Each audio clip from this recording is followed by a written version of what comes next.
VKI थाना क्षेत्र का मैटर है। इसमें परिवादी है, एक बिजनेसमैन है, दीपक महेश्वरी नाम है उनका। तो ये सूचना थाने पर प्राप्त हुई कि उनसे कोई पैसों की डिमांड कर रहा है।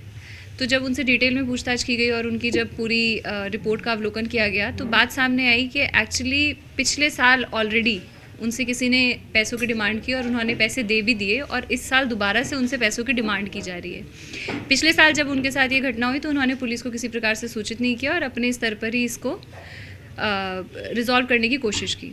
तो जब ये प्रकरण पूरा सामने आया तो SHO वीकेआई और ACP साहब चोमू और हमारी पूरी टीम ने डिस्कशन किया। डिस्कशन करने के बाद एक डिकॉय ऑपरेशन के रूप में पूरे के पूरे प्रकरण को अंजाम दिया गया, और जो पैसे की डिमांड करके और जिस जगह पर बुलाया गया था उस जगह पर हमारी टीम जो है पहले से मौजूद थी, और पैसे की जगह पर एक पूरा बैग तैयार करके वहाँ पर भेजा गया और इन लोगों को रंगे हाथों पकड़ा गया जिन लोगों ने पैसों की डिमांड की थी।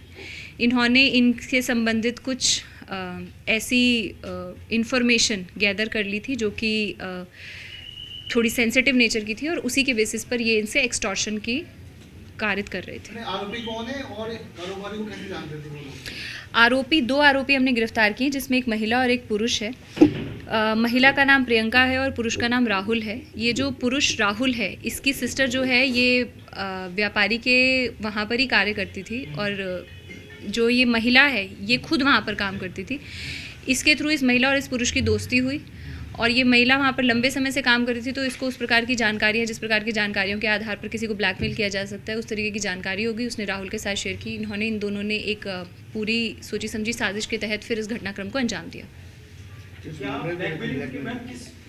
क्या ऐसी चीज थी? बस चालक की भी कोई भूमिका आई इसमें? कोई बस चालक था, कुछ ऐसा? अभी बाकी के जितने भी प्रकरण हैं, बाकी के जितने भी पहलू हैं, उसके ऊपर अनुसंधान किया जा रहा है। अब तक तो इन्हीं दोनों लोगों की भूमिका आई थी जिनको गिरफ्तार किया जा चुका है। इनसे और अग्रिम अनुसंधान करके क्लियर किया जाएगा। कितने रकम पहले दे चुके थे, अभी कितने रकम जब हुआ तब कितनी रकम थी? इन्होंने 20 लाख से ज़्यादा रुपए, करीब 23 लाख रुपए ये पहले दे चुके थे पिछले साल, और अभी जो है ये फिर से 23 लाख रुपए की डिमांड थी। कैसे हुआ इनका, मतलब पैसा कैसे दिया?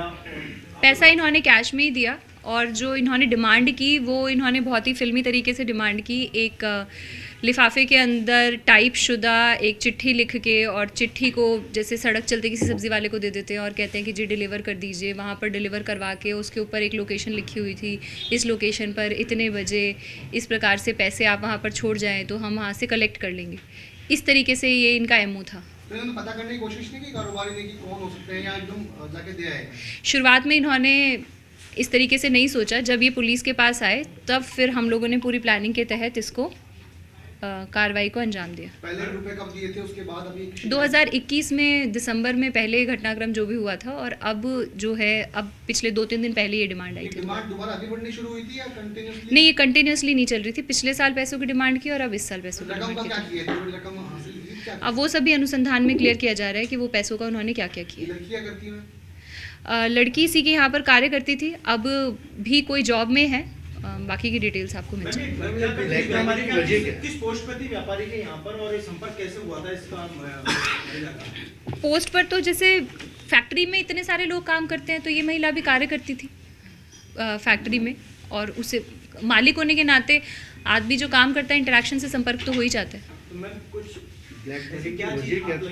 ब्लैकमेलिंग की जो वजह है वो उस तरीके से जैसे मतलब इस प्रकार की कोई चीज़ आ रही है।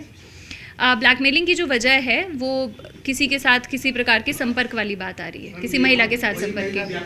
नहीं, ये दूसरी महिला है, इनके साथ संपर्क वाली बात नहीं आई अब तक।